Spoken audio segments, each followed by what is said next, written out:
عندي كلام رائع لا أستطيع قوله.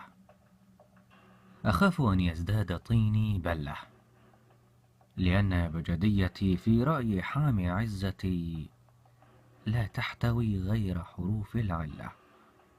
فحيث سرت مخبر يلقي علي ظله، يلصق بي كالنملة، يبحث في حقيبتي، يسبح في محبرتي، يطلع لي في الحلم كل ليلة.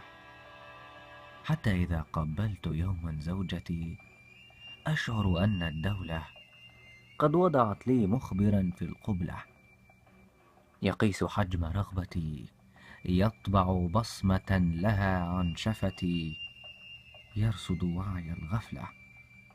حتى إذا ما قلت يوما جملة يعلن عن إدانتي ويطرح الأدلة. لا تسخر مني، تحت القبلة تعد في أوطاننا حادثة تمس أمن الدولة. قبيلة بوليسية، لأحمد مطر.